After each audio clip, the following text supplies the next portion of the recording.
My world was supposed to be filled with the scent of ink from my father's design studio, Attire Lumiere, the soft sunlight streaming through the windows, and the warm smiles of employees working with passion.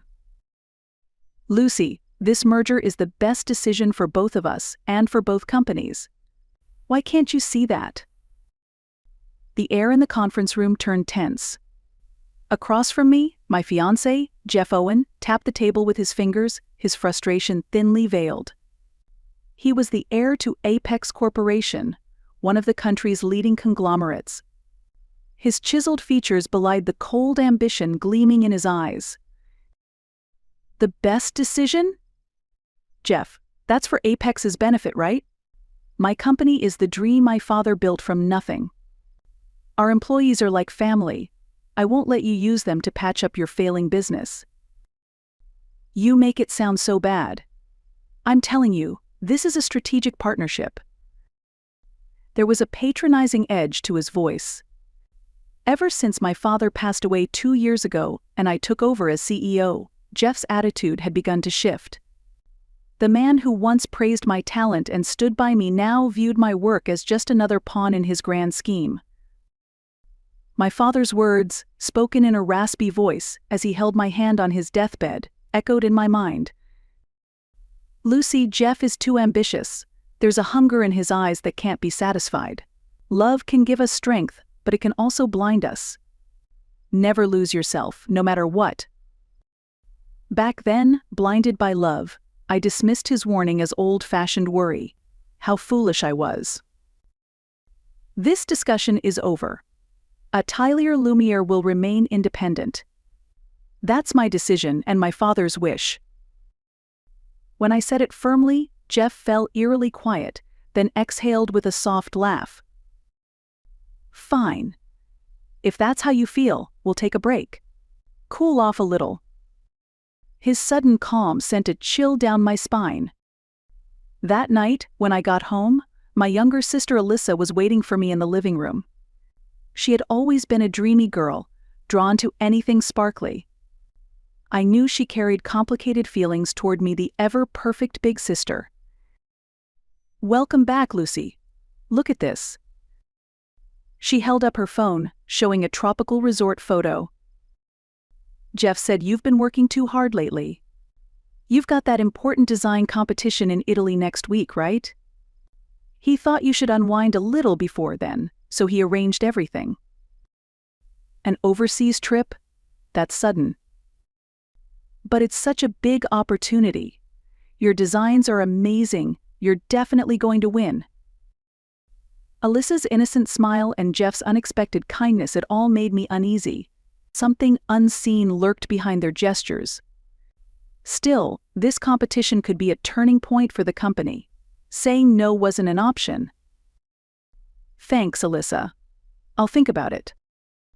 In the end, I accepted their so-called kindness and flew to Italy. I threw myself into the competition, shaking off my unease, and won the grand prize. Exhausted, yes, but my heart was full of pride. Surely now, Jeff would stop talking about mergers. This was a huge step toward protecting the company. But the moment I opened the door to my apartment upon returning home, I sensed something was off. The air was filled with a sweet vanilla scent I didn't recognize. Alyssa's perfume? Confused, I walked to my bedroom and opened the closet and froze. The wedding dress I had made from my late mother's lace preserved was missing. My heart pounded violently. What's going on? My phone buzzed in my pocket. It was Sandra, my best friend and a brilliant lawyer, one of the few people I trusted completely. Sandra? What's wrong? I could even hear the tremor in my voice. Lucy, listen carefully. You need to have a seat. Sandra's overly calm tone only heightened my fear. She only sounded like this when something was seriously wrong. Alyssa and Jeff got married yesterday. For a moment, I couldn't process the words. They echoed emptily in my mind. What are you talking about? In your wedding dress. That one sentence shattered my reality. A cold, heavy sickness rose from my gut. Check Instagram. It's all there. Looks like they planned it the moment you left for your trip. I'm sorry, I should have seen it coming sooner. Her voice faded. I ended the call without a word and opened Instagram with shaking fingers. There it was. A nightmare came to life. Alyssa, wearing my wedding dress, clinging to Jeff with a radiant smile.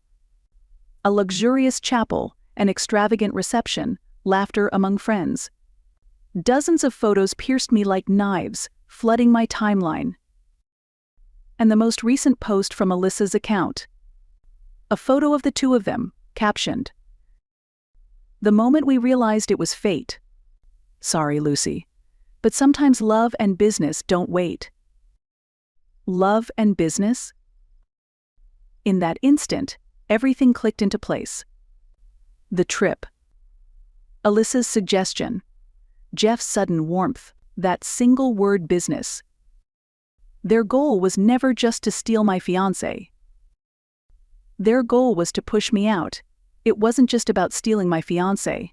To take Attire Lumiere, my father's legacy, my soul. A dry laugh escaped my throat. Sadness, rage replaced by a cold, absolute stillness. They had no idea what was coming.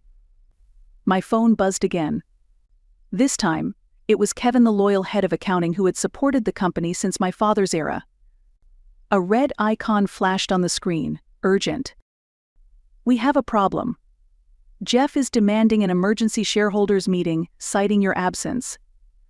The agenda, dismissal of current CEO and full merger with Apex Corporation." Of course. I let out a slow breath and typed my reply. "Kevin, stay calm. Everything is under control. Our counterattack starts now. I am no longer the powerless woman who can only cry.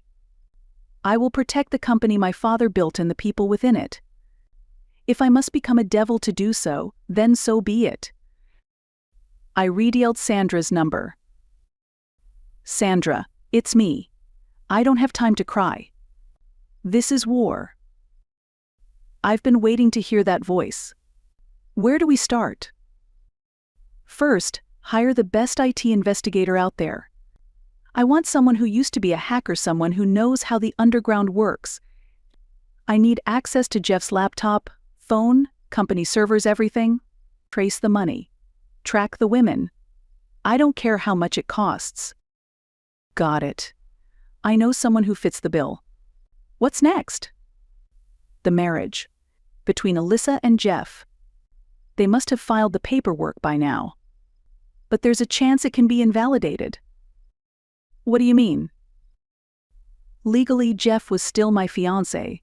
Marrying someone else while engaged might not qualify as bigamy, but it is a civil offense. Grounds for a substantial damages claim. Plus. I paused and stared out at the dark sky. Their real target is my company. They'll throw everything they've got at me: social media slander, pressure on our partners, but I'll turn every move against them. Lucy, you're different. Like someone else entirely. That's right. The kind-hearted Lucy Brown died yesterday. What's left is my father's daughter. A CEO ready to fight. After hanging up, I headed to my study. From the back of the safe, I retrieved an old leather-bound journal and a black USB drive secured with a heavily encrypted password, both left to me by my father.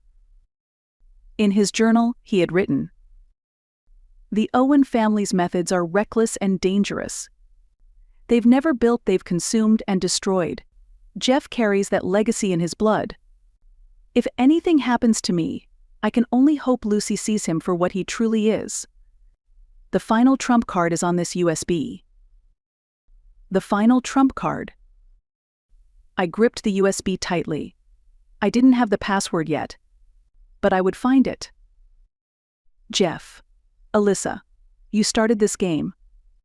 I'll be the one to finish it. No rules. No mercy. The next morning, the world turned its fangs on me. When I opened my phone, my face was plastered across the top of every news site. Breaking: rising star designer Lucy Brown accused of embezzling company funds and fleeing abroad. Sources say jealousy over sister's marriage to her fiancé drove the act. Sources? I tapped the article. A video began to play. Alyssa, crying as she gave an emotional interview. My sister, she's always been the type who had to have whatever she wanted. When she found out Jeff and I had feelings for each other, she forced herself between us. I guess the company was struggling too, but I never imagined she'd steal from it. I just can't believe it. An award-worthy performance. Teary-eyed, fragile, the picture of a tragic heroine. And next to her, Jeff was holding her gently like a wounded dove. The comment section was a flood of vitriol. What a disgrace. Homewrecker. She let success go to her head. At the same time, the company phones wouldn't stop ringing.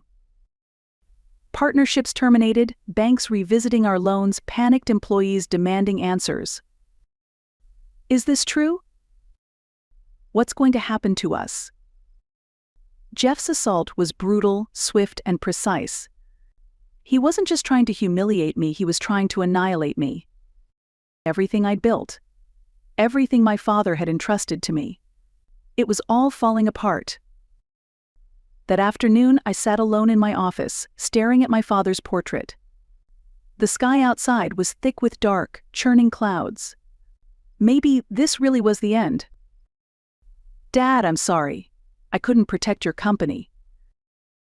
At the very moment, despair wrapped around my heart like a chilling mist. There was a gentle knock at the door. It's Kevin. I opened it to find Kevin, our veteran head of accounting, standing with concern etched across his face. In his hands was a thick file. Please don't carry this alone. We believe in you just like we believed in your dad. Kevin. These lies, they won't stand. And more importantly, take a look at this. He opened the file. Inside were detailed accounting records, meticulously organized. Several pages were marked with red tabs. Jeff signed multiple shady consulting contracts over the past month, totaling about $500,000. But the firms he's dealing with? Paper companies? No real operations. And where the money's going? He pointed at a document, a list of private investors currently buying up Attire Lumiere stock. I looked into them. All of them are Jeff's old college friends or Shell employees from Apex. He's using our company's money to secretly buy out our own shares. He's embezzling our funds to steal our company? Yes, and at this rate he'll have majority control by next week's emergency shareholders meeting. A rush of blood thundered in my ears. Jeff was using my company's money to launch a hostile takeover. Kevin, thank you. This is exactly the evidence we need. We're with you until the end. That's a promise I made to your dad. His steady words reignited a fire inside me. I wasn't alone. That night, Sandra called. Lucy, that investigator you asked for? He's incredible. Code name Zero, former white hat hacker. There's nothing in the digital world he can't find. Can he start immediately? He already has. He's inside Apex Corporation's servers as we speak. And he's found something juicy. Sandra sent over an image through a secure, encrypted app. It was an internal Apex document, confidential financial data. Look at this. The Owen family is drowning. Years of reckless investments. Massive debt. The banks are cutting them off. This is why they want Attire Lumiere so badly. Your company's clean assets and high credit rating? They're desperate for it. So that's why they push so hard. Exactly. And here's the real bomb. Zero had sent over another file, an audio recording. Secretly captured. Apex board meeting. Jeff's voice. The Lumiere acquisition is proceeding on schedule. Lucy's probably still dreaming in Italy. By the time she returns, she'll have no place left to come back to. His dad's voice. Don't mess this up, Jeff. That company is our last lifeline. Do you have any idea how hard it was to remove Lucy's father, that stubborn old man? Jeff's voice. I know, Dad. He conveniently dropped dead from overwork. His daughter will follow the same fate if she resists, that is. I stopped breathing. My father's death wasn't just exhaustion. They planned it? Sandra, this. Yes, this isn't just a hostile takeover anymore. This is a crime. We should call the police. Wait! I cut her off, my voice trembling. Not yet. If we want to destroy them completely, socially and legally, we need something bigger. And we need to save Alyssa. Alyssa? Lucy, she betrayed you. No, she's a victim too. That recording proves it. Jeff will toss her aside the moment she's no longer useful. She's being used, I have to wake her up. From that day on, my counterattack began in earnest, quiet, but relentless. Through Sandra, I tried to reach Alyssa. But if I approached her directly, she'd only shut down. So instead, I went through the one person she might still trust, her best friend, Kelly. Sandra met with Kelly and, under the condition of anonymity, began feeding her bits of information warning her of Jeff's true nature. Your friend is in danger. If this goes on, she'll be left to take the fall and possibly end up in prison. At first, Kelly was skeptical, but when she saw the evidence, Apex Corporation's crumbling financials, Jeff's long history of manipulation and womanizing her expression changed. At the same time, Kevin and I worked to unify our team. I gathered all the employees and told them everything, every lie, every attack, every threat Jeff had made against us. The employees, once shaken by the rumors, quietly listened as they began to understand the truth. I'm sorry for the fear and confusion. But I will not give in. I will protect this company, the dream my father built, and the workplace you've all fought for. Please stand with me. A young designer stood up. We love working here. We're proud of what Atelier Lumiere stands for. Please let us fight with you until the very end. One by one, voices joined in, we're with you. I held back the tears that threatened to fall. I was surrounded by such warm, unwavering support. Meanwhile, Zero's investigation uncovered something deeper, an offshore account in Alyssa's name, secretly set up by Jeff. And when he followed the money trail, he made a shocking discovery. Lucy, this is big. Jeff didn't just stash the embezzled funds, he funneled some of it into another account. Another account. Yeah, a Swiss private bank. And the money's being used to hire industrial spies. Zero sent over chat logs, conversations between Jeff and a man known in the underground for stealing corporate secrets. Jeff, did you get the blueprints for Atelier Lumiere's upcoming project? Spy, delivered. The data's encrypted and sent. But Lucy Brown's tough. Her computer security is insane. Jeff, doesn't matter. After next week's shareholder meeting, it's over. No matter what she does, it'll be too late. They had stolen the unreleased designs, our future. One piece after another fell into place: embezzlement, betrayal of trust, data theft, and the truth behind my father's death. All that remained was the final piece, the black USB my father left behind. I spent hours every day trying every password I could think of. My father's birthday, my mother's death, the company's founding date. Every time, the same message: access denied. Dad, what were you trying to tell me? I reread his journal over and over, but found nothing. The emergency shareholders meeting was just 3 days away. Then, through Sandra, a message came from Kelly. Lucy, something's wrong with Alyssa. She looks scared whenever Jeff is around. I saw her crying and refusing to sign some documents. Today she told me she found a bank statement from an overseas account, and she swears she doesn't know anything about it. There was no doubt. Jeff was preparing to frame her to pin the crimes on her and walk away clean. Sandra, we need to get Alyssa out of there. Now, work with Kelly. Get her to a safe place. Before Jeff finds out. Got it. But will she listen? Play her the audio recording. Let her hear Jeff and his father talking about what they did to my dad. That'll wake her up. I sent Sandra the recording, the one where Jeff and his father spoke so casually about orchestrating my father's death. It had to be the shock Alyssa needed.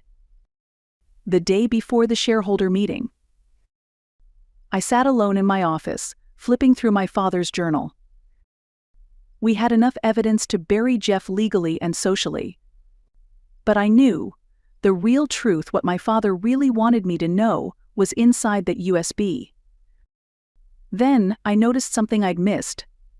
On the very last page, a faint ink stain, like a tear, and in the corner, barely legible in delicate fountain pen, were the words. The day you gave me that sketch, your first drawing of me, I'll never forget it. A treasure forever. 1998-05-16. May 16, 1998. My 6th birthday. The day I gave my dad his first crayon portrait, his smiling face, drawn with love. No, could it be? Hands trembling, I inserted the USB again. Typed, 19980516. Pressed enter.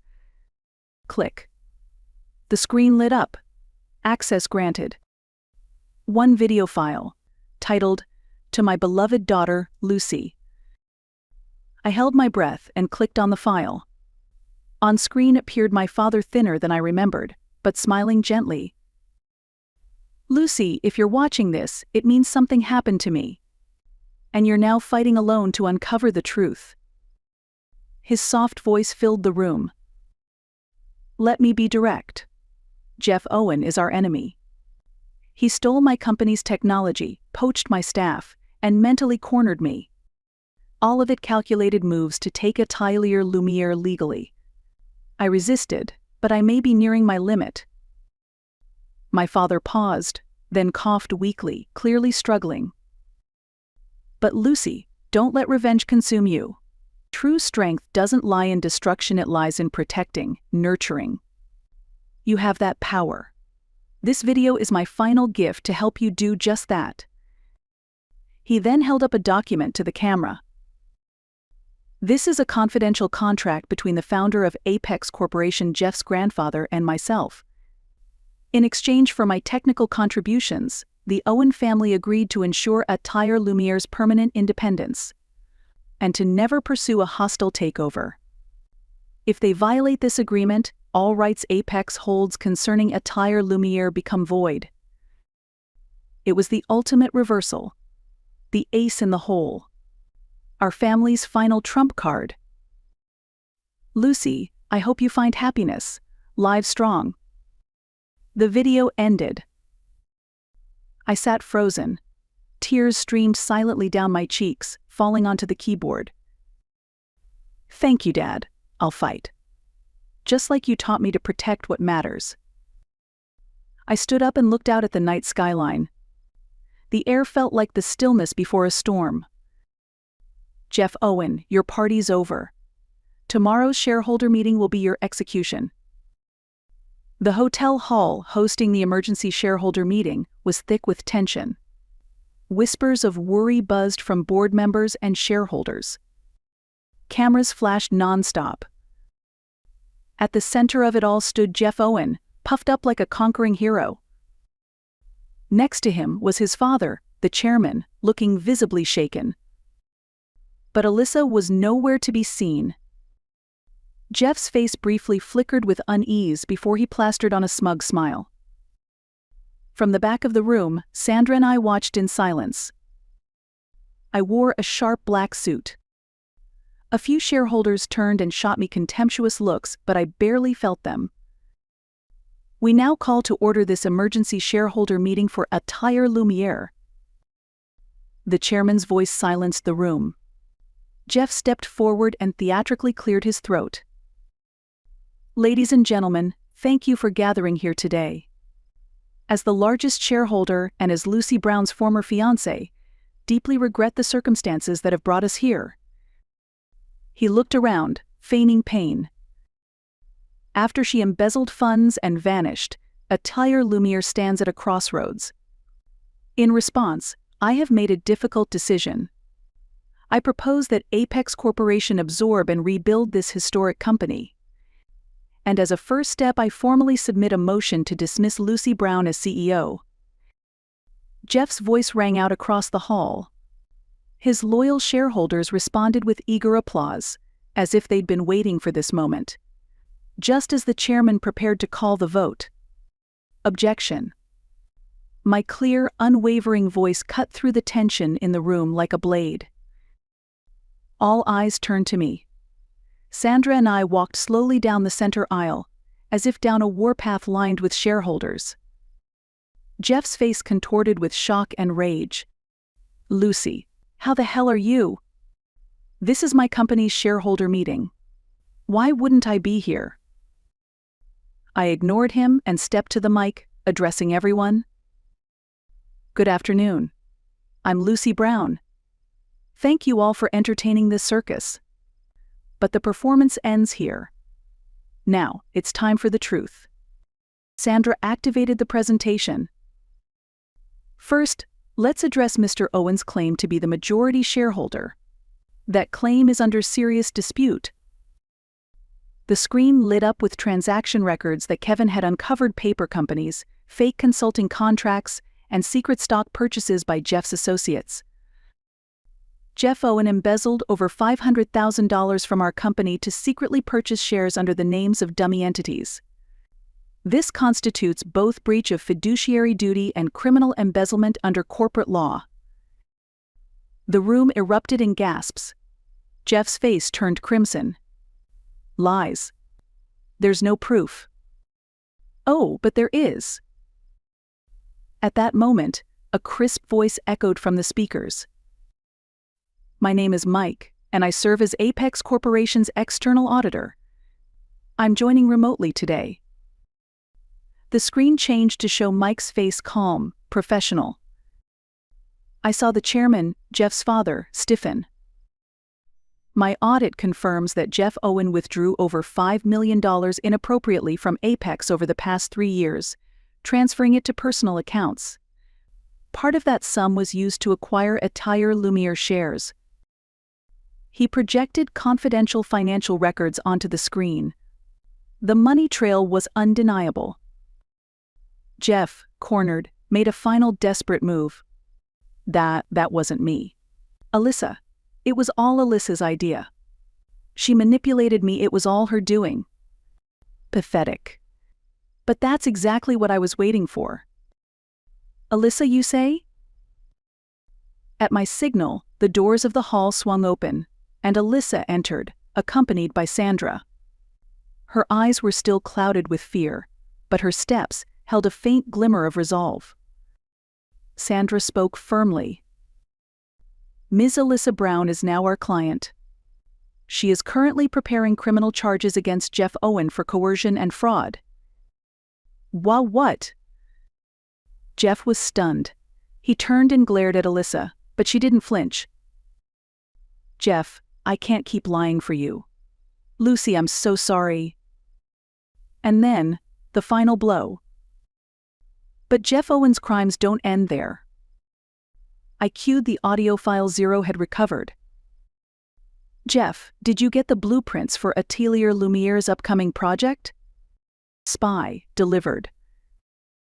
The audio clip proving Jeff's collusion with the industrial spy echoed through the hall.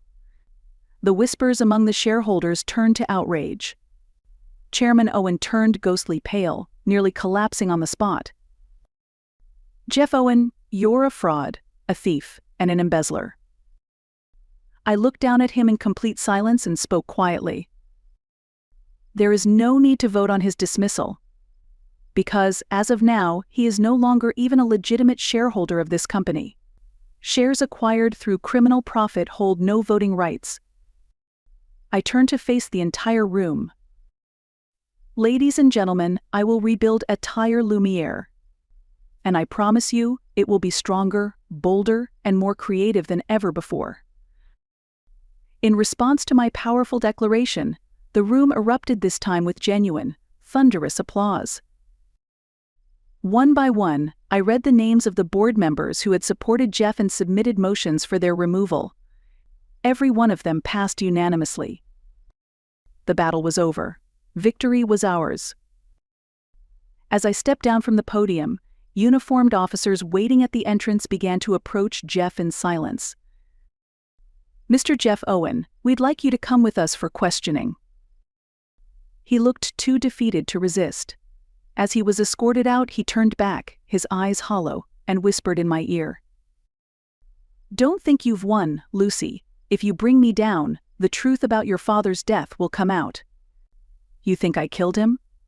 That deal he made with me, it's what broke him."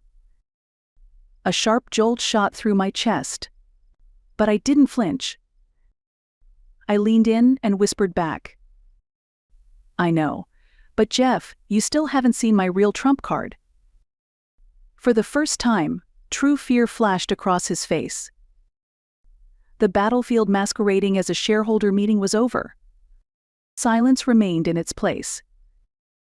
Jeff was taken into custody, charged with multiple offenses. Chairman Owen also faced serious legal scrutiny for his involvement and attempts to cover up his son's crimes. The media turned on a dime, their headlines now proclaiming, "The Phoenix returns, tragic heroine triumphs. Genius designer topples corporate evil." But my battle wasn't over yet.